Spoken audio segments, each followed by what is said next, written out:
Hi, I'm John Atack, and I'm extraordinarily pleased to welcome Mike Rinder back again. Hello, Mike. Hi, John. Nice to see you again. Yeah, it's always a pleasure. I've had various people telling me what a bad person you are. In fact, I've had one particular person who keeps writing in the comments what a bad person you are, because you haven't gone round and apologised to everybody that you've ever offended. I mean, I haven't done that yet, and it's I don't know. So I'm still holding with the same thing, which is anybody that's got the courage to do what you've done, in my books, is a good person, and that's all there is to it. I'm not going to argue with it. Okay, thank you, John. I appreciate that. I do my best to try and apologize. There are some people for whom no apology will ever be satisfactory, and there are some who believe that,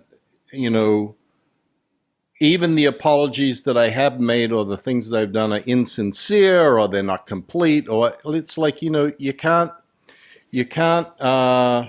make everyone happy all the time. There's always a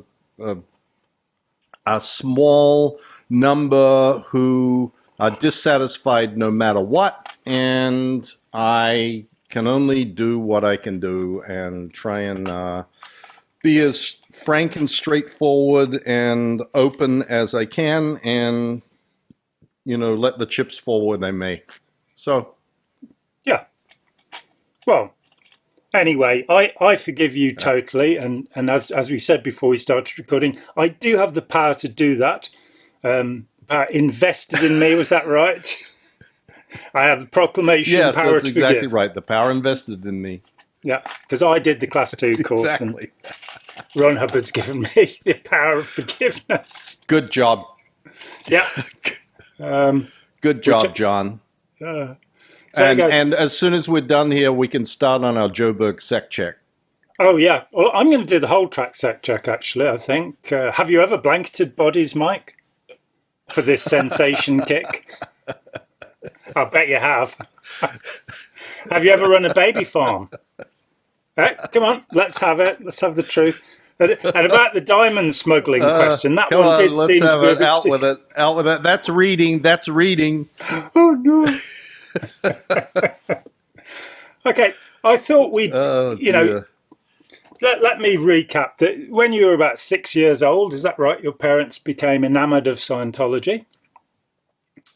And you grew up in Scientology. You grew up believing that this was the way, the truth, and the life, and that you would clear the planet and everything would be wonderful within a very short period of time. The planet would be cleared. And at 18, you trekked off to the Mediterranean, was it? To join the flagship. Yes. And I thought you might like to regale us with some tales of what it was like arriving there, how you felt, and what happened to you. Well, strictly speaking, it was not the Mediterranean. It was Lisbon where I first joined the Apollo. And the Atlantic, I had been in at St. Right. It's not strictly speaking the Mediterranean. So I had been at St. Hill, in fact, for a number of months prior to that, waiting for approval.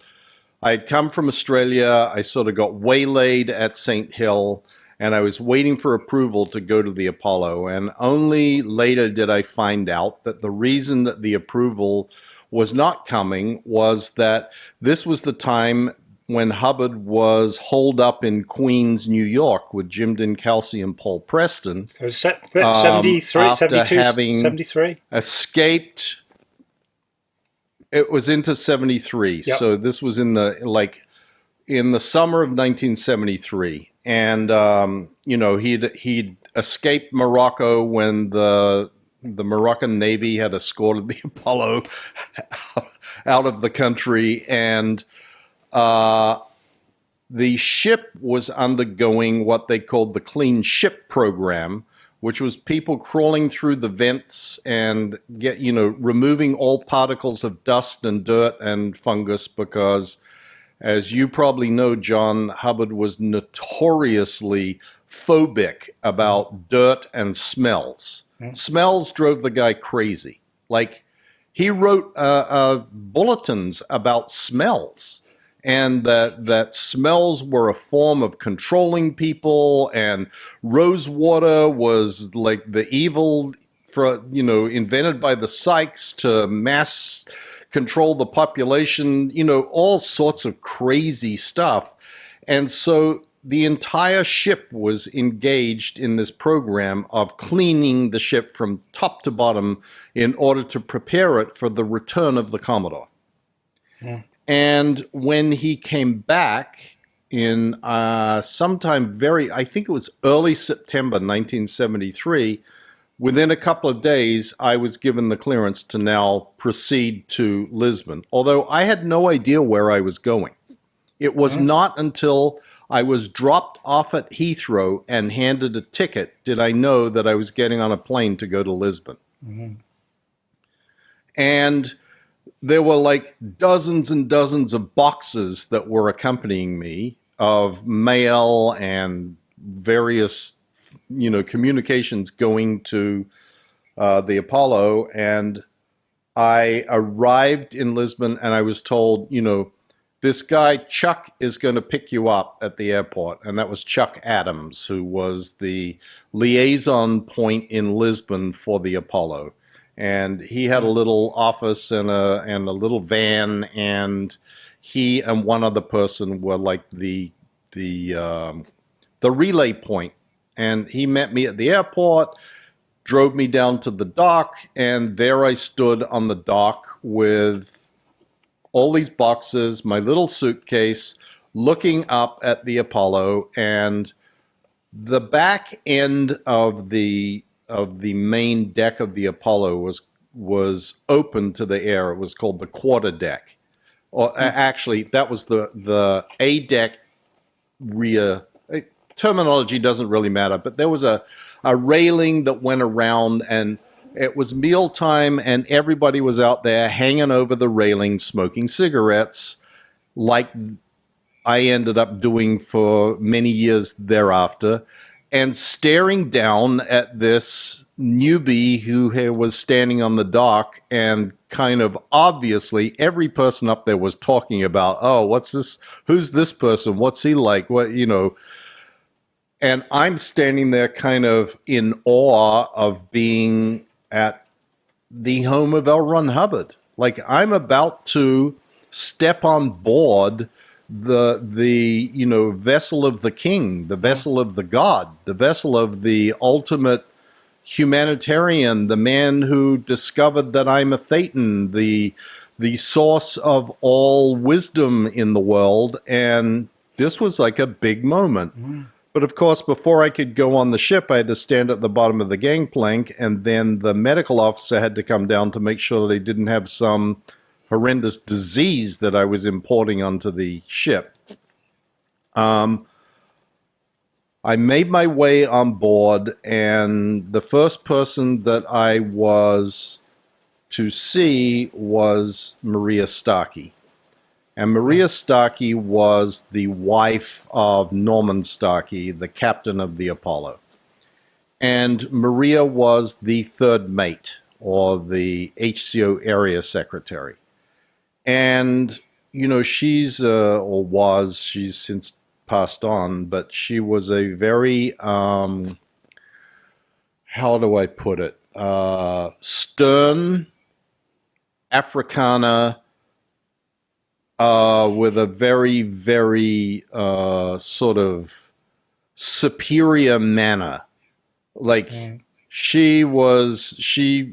particularly to someone like me that was a brand new guy, she was like way up there, and I was, not worthy of being a piece of shit on the bottom of her shoe. And she informs me, see, I had believed that I was going to the Apollo to do the Flag Executive Briefing Course, the FEBC, the Senior Executive Training Program for Scientology, to then return to Australia and become an executive in the Sea Organization in Australia. Oh. And that was why I had gone to the Apollo. And in fact, I had paid my own way, or more correctly, my parents had paid for me to travel there so that I could do this training program. I get into Maria's little office. That's not really the right word. Cubby, Closet. spot. Yeah. Like I would describe the actual ship in a few minutes. Maria says to me, "Oh, very good. Well, you're going to be assigned to the post of deckhand." And I said, "No, I think there's a mistake. I'm not here to be posted on a post on the Apollo. I'm here for the FEBC program." "Oh, no, that's not true." I'm like, "Wait a minute, that is true. That's why I came, and I paid my own way." "Oh, well, you've got to understand, there was a mission exchange. ENSO, Australia, the Australian organization, swapped you or donated you as an exchange for a mission that we sent there." I'm like, "Well, I don't agree." And that was like my first lesson in the Sea Org, that your life is no longer your own, that you actually are fully and completely owned by the Sea Org, because there was no recourse. There was nothing that I could do. I was just like, that's it. That's the story. You're not going back to Australia. You're staying here now. And I was, at that moment, like, okay, how the do I get out of here?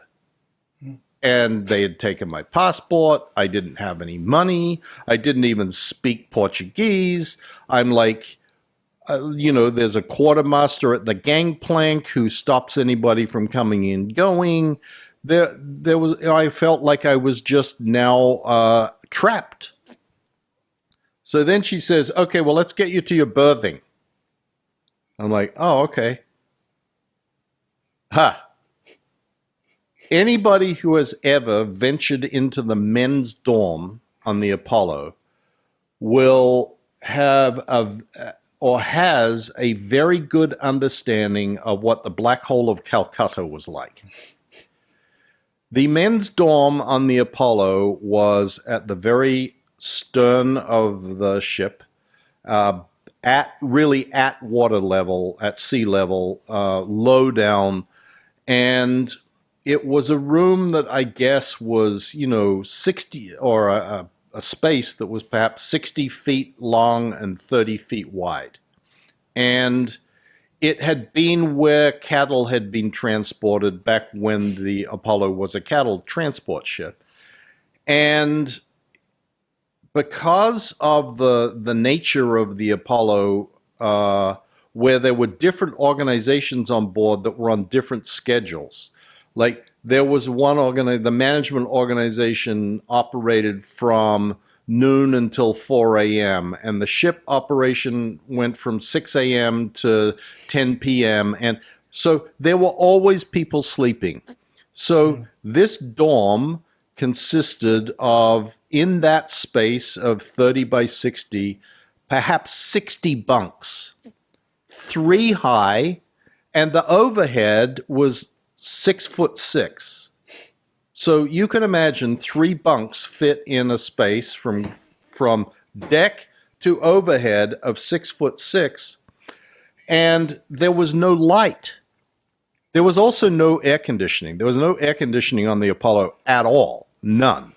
And the stench in this space was just overwhelming, because there were also no closets. So everybody's dirty clothes were hanging on a hook on their bunk, or the side of their bunk. And as people shuffled down to get to where they were, where their bunk was, by sort of touch and feel, they would knock these clothes on the ground. And at the very far end was this huge pile of old moldy, stinky clothes. Well, of course, being the new guy, My bunk was in the worst location, all the way at the end and in the middle. And I am not exaggerating, John. I could not, my hips were too wide to turn over in the bunk. I had to get out to turn over because the amount of space between my fairly thin foam mattress and the steel of the bunk above was not wide enough for me to turn. It was wide enough for me to slide in sideways, either on my back or my stomach, but not wide enough to turn over. And then here's the shower arrangements. The shower was one shower for those 60 people in the bathroom that was up one deck above. And people stood in line like for 10 or 15 minutes waiting for the shower. But a shower, the Apollo was so old that it didn't have desalination equipment. It relied on tanks of fresh water. And, for people who are seafarers, they understand that the limitations of any vessel on the ocean are its fuel and its water. Unless you're like now a modern ship with a desalination plant that allows you to make fresh water as much as you want. So water, this ship was designed to carry cattle and, a crew of 30 people or something. It now had 220 people on it. So showers were the infamous 30-second shower. And literally, that meant you could turn the water on for 15 seconds, soap yourself up, and then take 15 seconds to rinse off. Like you'd turn the water off, soap up, turn it back on, 15 seconds. And there was a line of people waiting, standing there with a towel wrapped around them for you to get your 30-second shower. And believe me, everybody was timing how long it took. You didn't wash your clothes in fresh water. You washed your clothes in salt water because there's an unlimited supply of salt water, of course. So you wash your clothes in salt water. That was a very difficult proposition. So there were buckets all over the place with people's clothes that were soaking in in salt water and detergent. And oftentimes people would forget where their bucket was because there were so many of them, and they would just sit and sit and sit until they became so overpoweringly, awfully smelly that someone would just take them and dump them over the side. This was okay. So then you get to time for lunch or dinner or breakfast or whatever. The food put a new meaning to the word garbage. I mean, it was terrible. As in every Sea Org installation I have ever been in, the allocation of funds to crew food is always very low on the priority list. It's always like you got to get out the mailings first, and you've got to pay the book commissions, and you've got to pay the registrars, and et cetera, et cetera. And then food for the crew is sort of it can be reduced down to the absolute minimum. So the scrawny little chicken that we used to get still had hairs on it where they hadn't fully plucked it, and the if there was meat, it was unidentifiable. And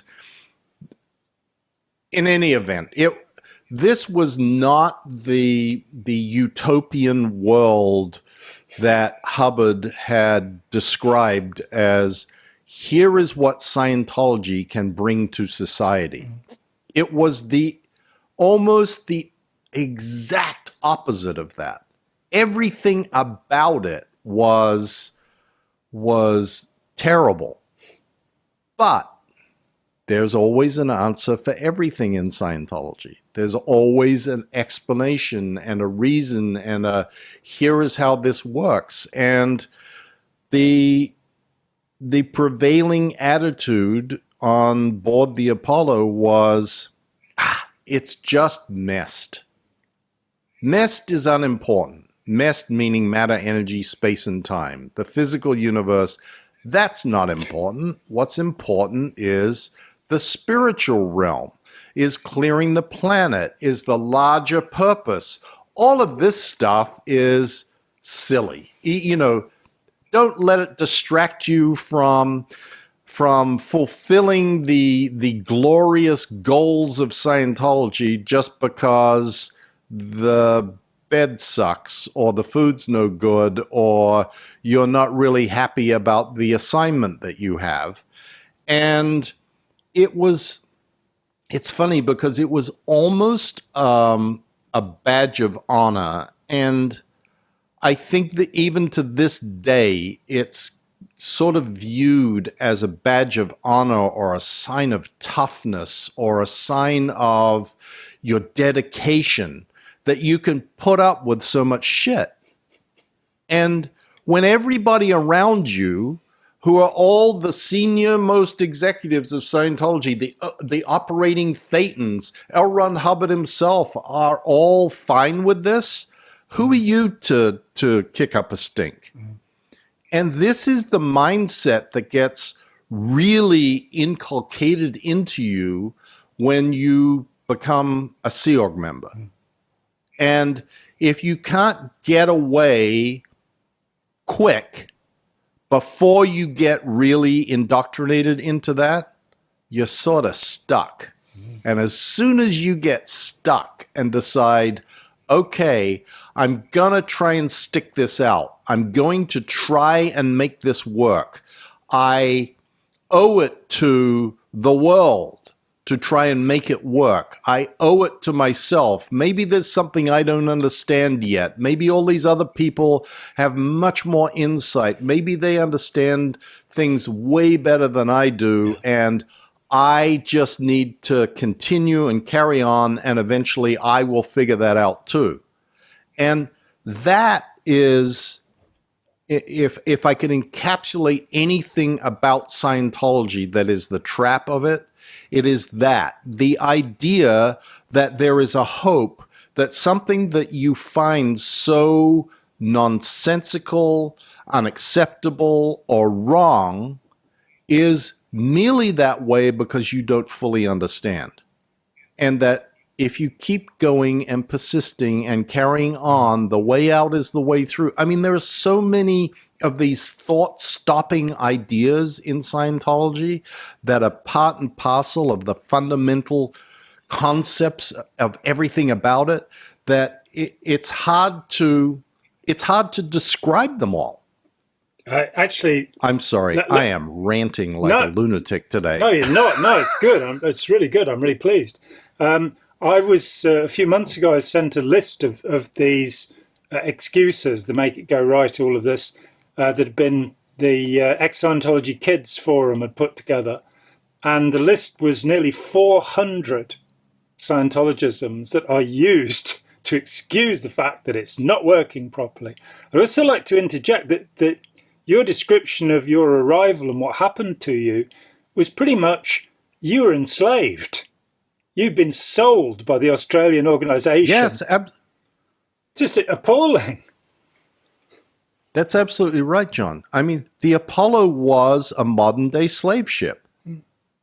And truthfully, every sea organization operation is modern-day slavery. Yeah. People are not there.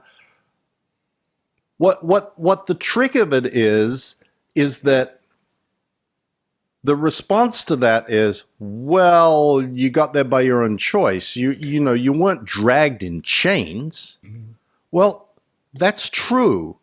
you weren't dragged in chains, but it was misrepresented to you what was going to happen. And then when you get there, you are effectively chained. Like, you have your passport taken away. Your contact with the outside world is controlled. You are not free to literally do anything you want or talk to anybody you want or make phone calls or get on the internet or whatever. You are now in an environment where, I mean, it's like the women that take respond to an ad saying, you know, come to the United States, we'll give you a job, you know, a job, a house, food, pay, and it turns out that they're being brought and they get put into a brothel and become a prostitute. Yeah. Well, yeah, they did kind of come of their own free will, but they had massive misrepresentations about what was going to happen. And when they get there, they find themselves without the resources to be able to extricate themselves from the mess that they've gotten themselves in. And that is, to a large extent, what happens in Scientology and particularly in the Sea Org. Yeah. I mean, we've, over the last, 30 years, we've seen more and more missions into foreign countries, third world countries where they have very little money. And, you know, the person we brought over, I remember meeting a young Ethiopian who had spent 18 months at St. Hill. He'd been told that he'd be studying Christian theology because that's what he was interested in. And he arrived and found out that he was actually with a pagan, possibly satanic organization. He couldn't get the airfare home. It took 18 months. And, you know, we were running a kind of underground railroad. We had him, we had Zimbabweans, we had a guy from Estonia. And we were able to get them home, but they had no chance. They couldn't go to their embassy and say, will you fly me back home to Zimbabwe? It's like, no, we don't have the money to do that. So it becomes slavery. It becomes human trafficking, modern slavery, which is appalling. But all right, I'm fascinated by this. Absolutely. And you know, John, that what you said there is exactly why we started the Aftermath Foundation. Yeah. For that exact circumstance of people who are trying to leave but have no resources to be able to even get where they're trying to go, to get back to their family, to get back to the country they came from, to find a job, to get anywhere to stay or live, you know.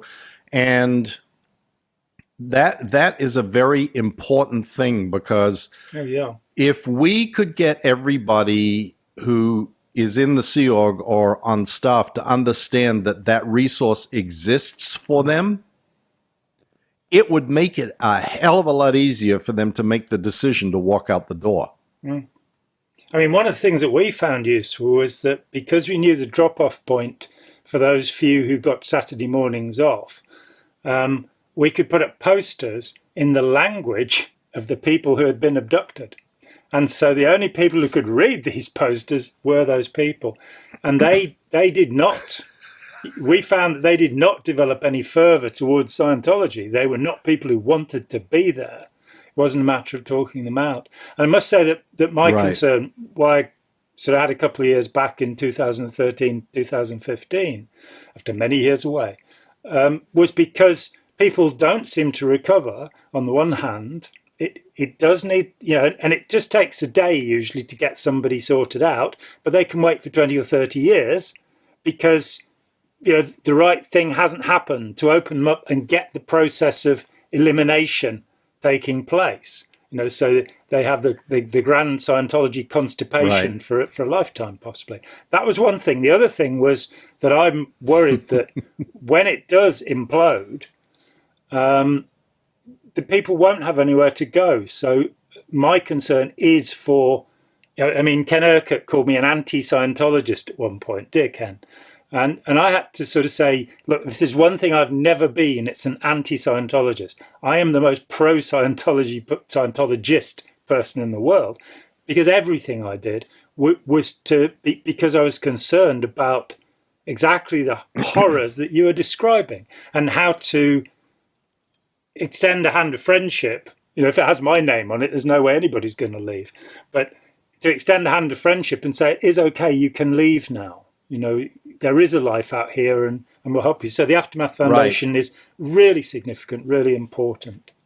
And I commend you and Leah for the work you've done with it. So getting back to the life and adventures of Mike Rinder, a deckhand, how were your first days on the Apollo? You must have been feeling very confused about being stuck there.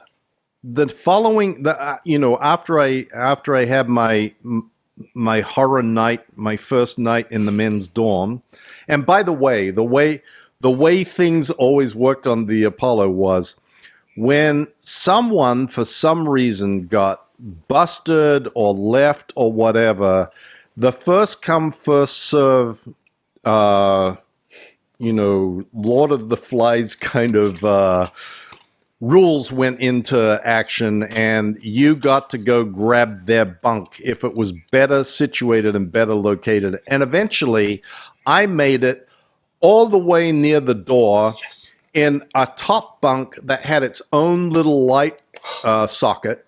Wow. And I could put a sheet around or a towel or something and had a light bulb, and I could screw the light bulb in and actually be able to read in my bunk.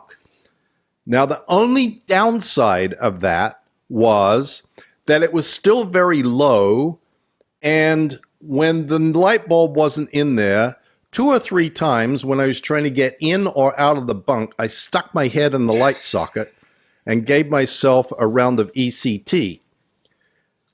So probably, in fact, I was never qualified for any position in Scientology because I had self-inflicted ECT on the Apollo. But back to the story, I went to see the, quote, Anzo programs chief. I figured out who this was. Her name was Ann Tampion. And I said, excuse me, but, my name is Mike Rinder, and as you probably know, I was sent here to do the FEBC program, and Maria Starkey, the third mate, told me that I was now a mission exchange, and aren't you going to do something about this? And she looked at me like, yeah, right, dummy. Nope. I'm not doing anything. And I then sort of resigned myself to, okay, so I'm going to become a deckhand. What the hell does that mean? So I get routed to the first mate. And I think at the time that was either Peter Vogeting or Fred Blessing, or maybe it was Bob Young. Those guys were all in the Dex division. In any event, and I was told, okay, so your job is to pinhole the ship. And what pinholing means is when a rust spot occurs beneath the paint, you see a little streak of orange coming down on the white paint. And underneath that, the rust has formed and created a bubble in the paint.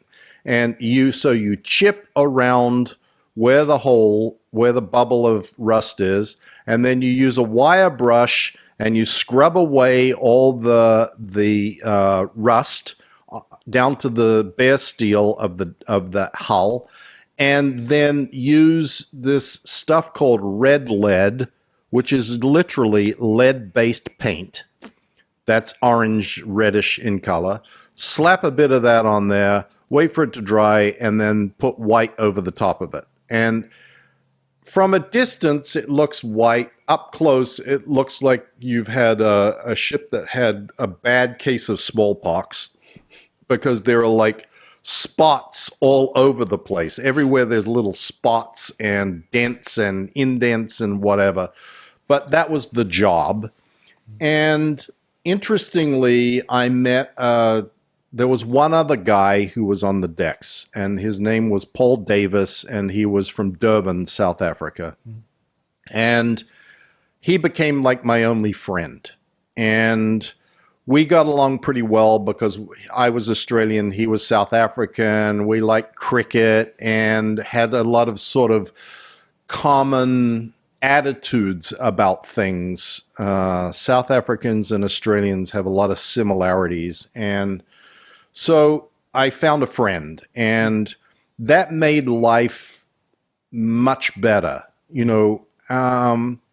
but still, I wasn't really enjoying myself. And there were a lot of, what happens when you come to the Apollo, and probably it's the same in any other Sea Org installation, is the new people are treated like shit.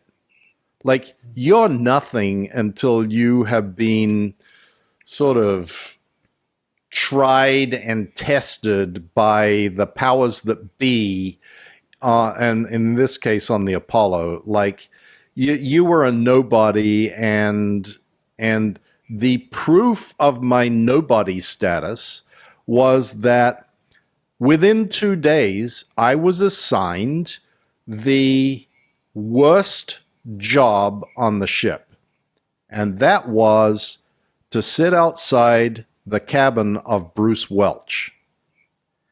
And Bruce Welch was the, quote, pilot for L. Ron Hubbard's magnificent breakthrough that brought the end of the need of psychiatry on planet Earth, called the Introspection Rundown.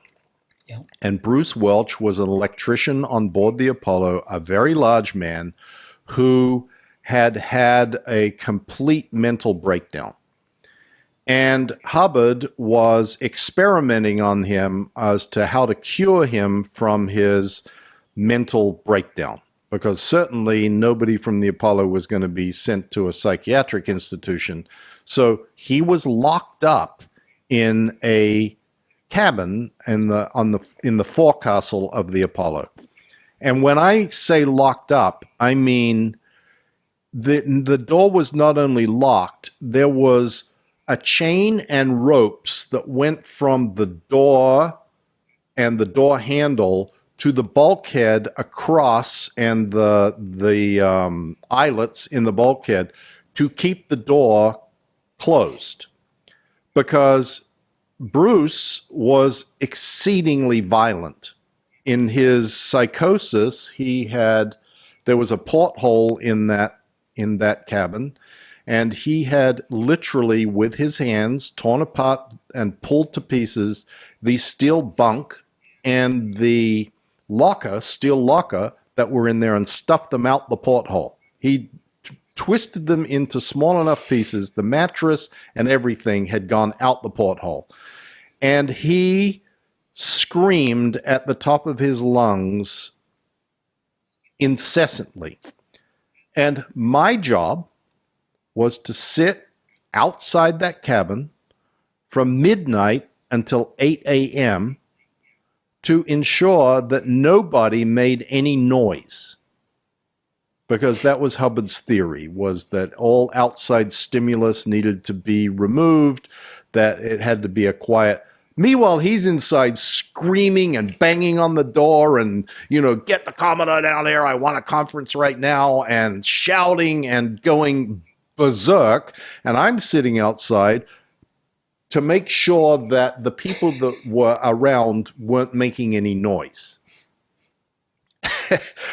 And that was from midnight until 8 a.m. And, it was like, talk about a lot of time to sit and think. That was all I did. I just sat there and watched this door and listened to this lunatic on the other side of the door. And this went on for a couple of weeks.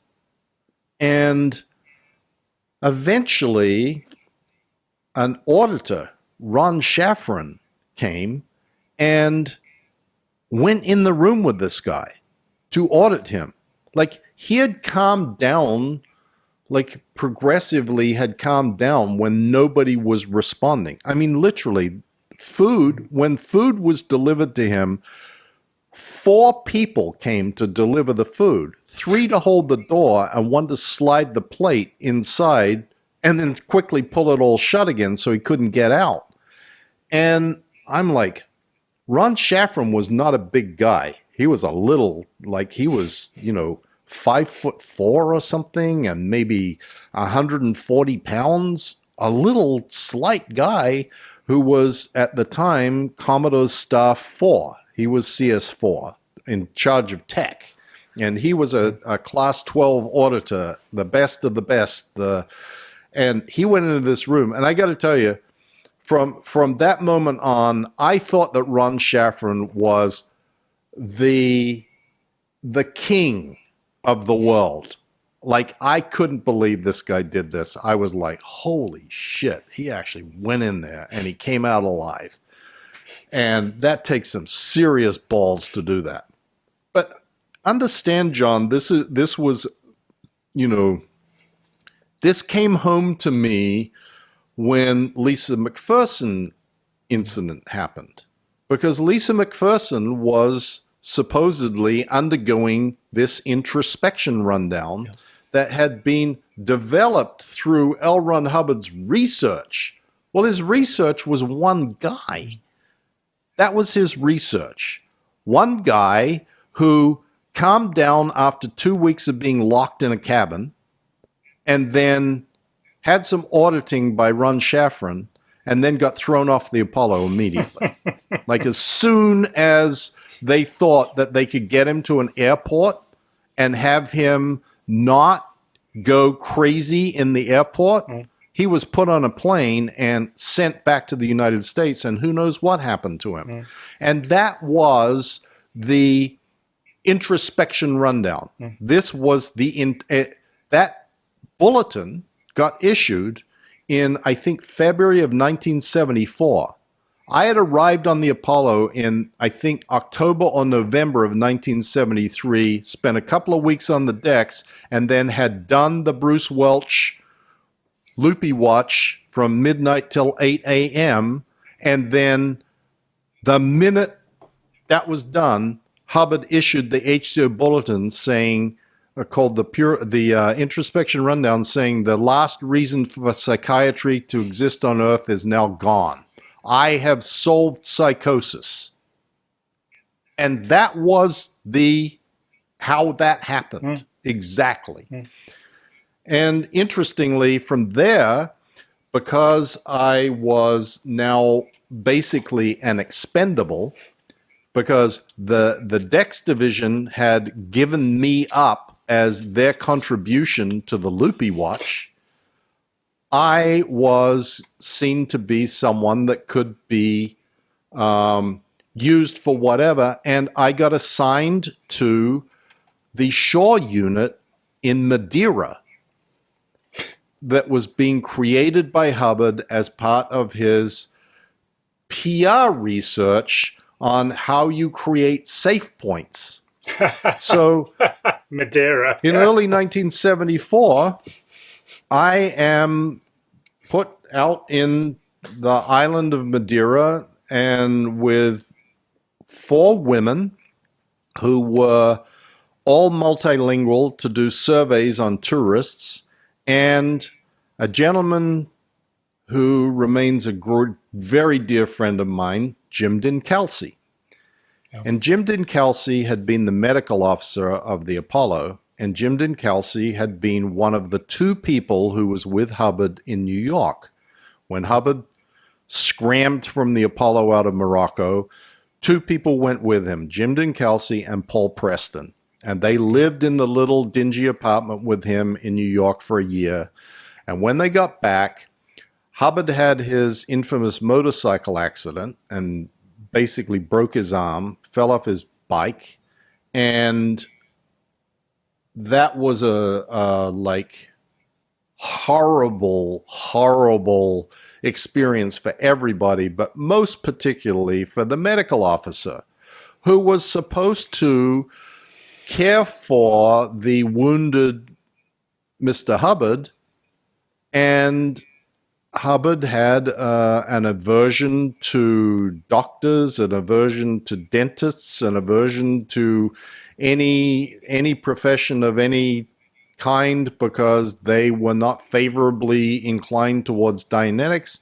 And he then because Jim Kelsey had given Hubbard a shot of some description, and Hubbard believed that it was administered incorrectly and was too painful, or so it was something like that. I can't even remember the exact details. Hubbard said Kelsey was trying to hurt him and banished him to Madeira. Yes.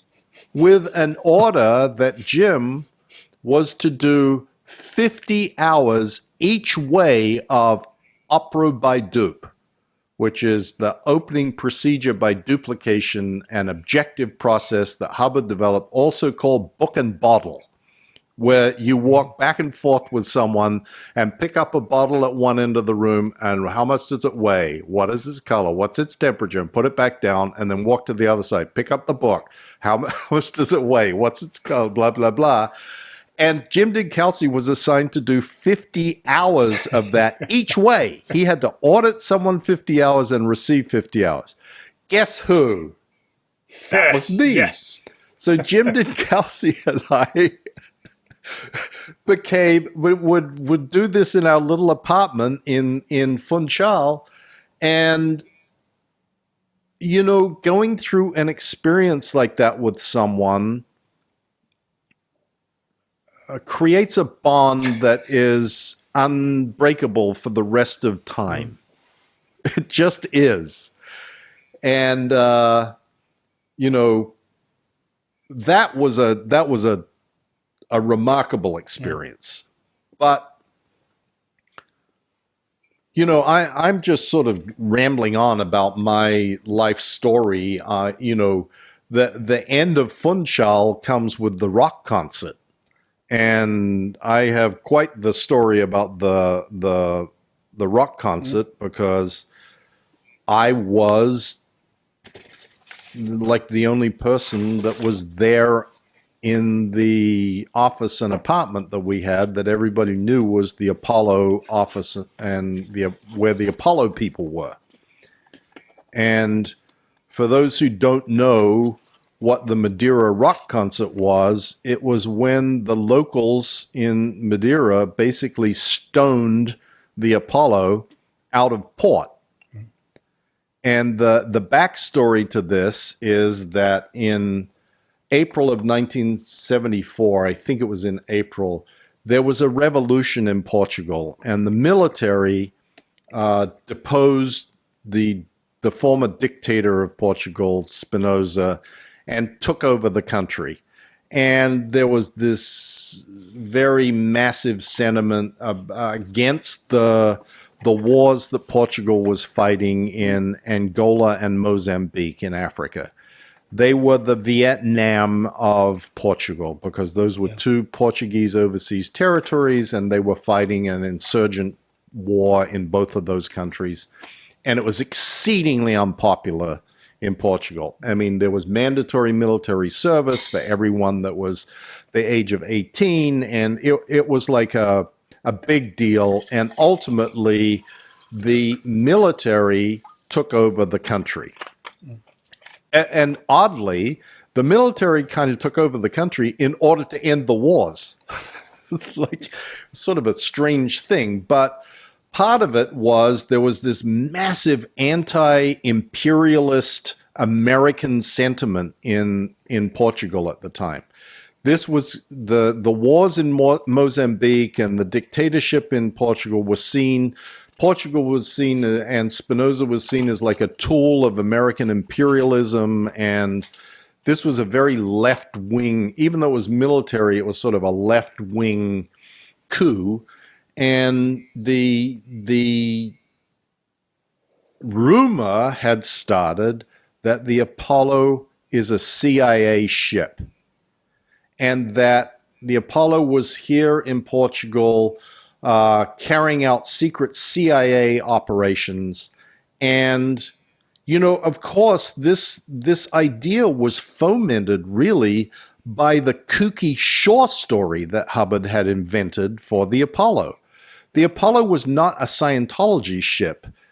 In order to protect him from the governments of the world, he came up with this story that the Apollo was part of what was called the Operation and Transport Corporation, or OTC, an international management consulting company that was consulting with major companies all over the world. And it was full of a lot of young Americans, and they never talked to anybody and never really said anything about what they were doing, and were all very secretive and had this pat line about where the Operation and Transport Corporation. So that really fed into this idea that the Apollo is CIA. And it started to appear in the press in mainland Portugal, and there would be signs. People would put up graffiti, Apollo equals CIA, on the walls around the port in Lisbon and Setúbal and Porto and wherever the Apollo was traveling. And so Hubbard had this idea, okay, we're going to leave mainland and go and spend some time in Funchal, because we'll leave this sort of behind us. The revolution is happening there. Things will be calmer in Madeira. And oddly, Madeira is a very, I mean, it's so isolated, John. It's 1,000 miles out in the middle of the Atlantic, and there isn't anything, there's no other islands or anything anywhere near it. I mean, the Azores and like another 1,000 miles away. Mainland is 1,000 miles away. You know, the United States is 3,000 miles away. It just sits out there in the middle of nowhere. And it's one little city basically sitting on a volcano. And Funchal has a whole bunch of cafes that are like on the waterfront. And everybody hangs out at these cafes. They don't do a whole lot in Funchal, but they do drink a lot of coffee and drink a lot of beer, and all the young people hang out there. And they're sort of stir crazy because there's nothing to do. And there are these stories about, oh yeah, well, there was this Dutch warship that came in here and was docked, and these sailors came over and they were dissing us, so we beat the crap out of them, and they all ran back to their ship. And you know, like, there's this sort of chest pounding macho-ness to the little people of Funchal who think they're really tough because they've, you know, had a couple of barroom brawls with some sailors from the Dutch Navy. So the Apollo shows up and is sitting in the dock, and the macho men sitting in the cafes all are going, yeah, that's a CIA ship. We need to do something about this, blah, blah, blah, blah. So they muster up their courage, and they get a whole bunch of taxis, and they take all these cobblestones and bricks, and they pile them into the trunk of the taxis, and they drive around to where the Apollo is, which is the way Funchal is set up. There is sort of a dock, breakwater, and the ships anchor there, and they look across the little harbor to where all the cafes are. And these guys are like sitting there staring at the Apollo, drinking more and building up their courage to the point where they go over to the Apollo, and, you know, there may be 100 or 150 of them, and they've got trunks full of rocks and bricks, and they go there. They start pelting the Apollo with rocks, and people on board the Apollo also had motorcycles, and they would put them on the dock when we were in port, and so they started pushing the motorcycles into the water. And then there was a little red mini clubman station wagon that was Mary Sue Hubbard's car. And that was carried around on the quarter deck of the Apollo. But when the Madeira Shore Unit was created, that car was given to the Shore Unit for us to use to drive back and forth to the airport and to send telexes. So that was like my car. Well, that car happened to be parked at the Apollo because Jim and the women had gone to the Apollo, leaving me behind at our office and apartment building. And they pushed the car into the water. Mary Sue Hubbard's car went into the drink in the Funchal Harbor. Well, Jim and I had become friends with a family that lived on the floor above us in our apartment complex. And he happened to be a captain in the Portuguese army. And so he was suddenly a big shot. And he comes knocking on my apartment door and says, Mr. Mike, in his broken English, there's trouble at the ship. I'm going to go find out, but they push your car in the water. I'm going to go find out. Don't go anywhere. Don't do anything. Don't open the door for anybody except me. Turn out the lights. Draw the blinds. I think that the people might come here after they're done. So I'm like, holy shit, what's all this about? I knew nothing. I'm standing there and there's a little peephole in the front door of the apartment that I can see out. And all I can see is a little section of the harbor, and I see the Apollo sail by. I'm like, what the fuck? I've been left here all by myself. So the captain says, I'll be back in a few minutes. And, a half an hour goes by and I'm standing by the door, looking with my eye in the peephole. And he eventually comes back. He says, okay. Don't go anywhere. Don't go anywhere. I'm going to try and get a helicopter to come and pick you off the roof. And because the demonstrators are coming here. They're coming here now. They know where you are. I'm like, holy shit. So he says, I'll be back. I'm going to go arrange the helicopter. I'll be back. Don't talk to anybody. Don't go anywhere. So there is a little guy that runs the apartment building called the portiero. And he's downstairs, and he's the only person that has a phone in the building. And someone from the Apollo or somewhere, or the agents or somewhere is trying to call. And he keeps coming and banging on my door going, come on, open up, mister, phone call. And I'm like, I'm not opening the door for you. I'm definitely not going downstairs to take a phone call where I can be seen. So the apartment looks out on one side over the harbor, on the other side the square in front of the high school, which is where this apartment complex is. The next thing, I hear this rumbling of these trucks appearing in the square.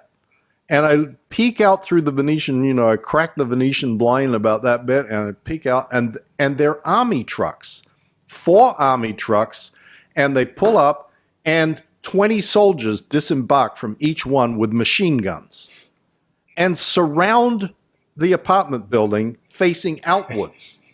I'm like, holy shit, what is happening here? And I'm thinking, well, this is interesting. These guys are obviously being sent here to protect me, but I don't know that they're really on my side. Mm-hmm. Like, everybody in Portugal thought we were the CIA. I mean, the captain above didn't because he knew us personally, but everybody else was like, yeah, why not? Next I hear rumble, banging, drums, and all this shit, and then the square fills up with people. And now there's more. They've grown. And they're down there yelling and screaming, and Apollo is CIA, and I'm sitting there going, where is this guy? He doesn't come back. Like 4 hours later, he finally comes back, and he says, okay, couldn't find a helicopter that was available, but the Apollo is anchored outside of the harbor, and if you come down to the office, which was on the ground floor of the apartment building, some of the protesters are there, and the leaders of the protest, and they want to go through your office to find whether there is evidence that you're CIA. And you need to come down and unlock it, otherwise they're going to break the windows and just... He said, I've got my men there, don't worry, you'll be okay. So I go down, and they let these guys in to the office, and they literally ransacked the whole place. Of course, there was nothing in there. We didn't even do anything there. It was just like a front. So the captain says, okay, you can leave. And, I'm arranging for someone to come and pick you up and you can go back to the Apollo. He says, but I have to go now, and the Guardia Fiscal, which is they're like the immigration police, I guess, are going to come and take over. They're taking over from my men. You'll be okay. Don't worry, blah, blah, blah. Of course, the instant he leaves, the Guardia Fiscal show up and say, you can't leave. You don't have authorization. You don't have a stamp in your passport. We don't da-da-da-da-da, blah, blah, blah. And so this argument goes on for like 3 hours. I have loaded up the taxi with all my personal possessions and stuff, and people start taking it out and putting it back. I'm like, oh, God, I'm never getting out of here. So now it's 7 a.m. or 8 a.m. or something, and finally the port captain of the Apollo shows up, Peter Warren. Peter Warren. You may or may not have ever run across. I met Peter a couple Peter of times. Peter was the port captain at the time, and I've got to say, Peter was a character, but I was never so happy to see Peter Warren as at that moment in my life.